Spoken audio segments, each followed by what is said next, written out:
আজকে আমরা ভূতক্রমী দূরত্ব প্রতীতি নিয়ে আলোচনা করব।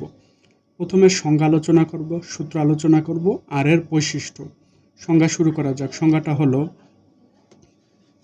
যদি জি একটি এন মাত্রিক দেশের দ্বিঘাতী সহচল দূরত্ব প্রতীতি হয় এবং জি উক্ত প্রতীতির উপাংশসমূহ দ্বারা গঠিত নির্ণায়কের মান নির্দেশ করে, যেখানে জি নট ইকুয়াল টু 0, তবে জি নির্ণায়কের জি উপাংশের সহগুণককে উক্ত জি দ্বারা ভাগ করিলে যে রাশি পাওয়া যায় তাহাকে ভূতক্রমী দূরত্ব প্রতীতি বা অনুষঙ্গী দূরত্ব প্রতীতি বলা হয়। ইহাকে সচরাচর জি চিহ্ন দ্বারা প্রকাশ করা হয়। এটা হলো সংজ্ঞা। এটার সূত্র হলো জি ইজ ইকুয়াল টু এর সহগুণক ভাগ জি। এখানে জি একটি দ্বিঘাতী প্রতিচল প্রতীতি। এবার আমরা লিখব ভূতক্রমী দূরত্ব প্রতীতির বৈশিষ্ট্য। কি কি আমরা পাই? 1.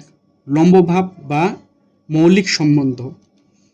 সহচল দূরত্ব প্রতীতি জি এবং ভূতক্রমী দূরত্ব প্রতীতি জি এর গুণফল সর্বদা একটি ক্রোনেকার ডেল্টা মানে ডেল আইকে উৎপন্ন করে। গাণিতিকভাবে জি আর দুইটা গুণ করলে এই যে ক্রোনেকার ডেল্টা উৎপন্ন হয়।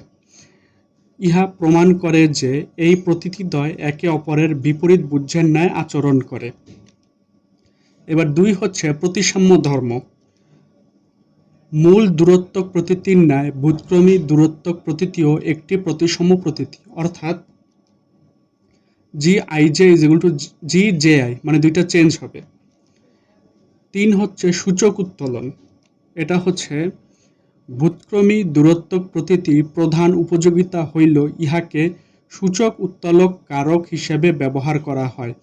ইহার সহায়তায় কোনো সহচল সূচককে প্রতিচল সূচকে রূপান্তর করা সম্ভব, যথা কোনো সহচল দিকরাশির এর সহিত ভূতক্রমী দূরত্ব প্রতীতির অন্তগুণন করিলে উহার প্রতিচল রূপ পাওয়া যায়।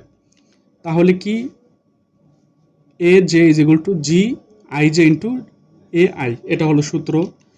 এবার 4 হচ্ছে অন্তরীক্ষ বা দেশের প্রকৃতি নির্ধারণে। এটা কি?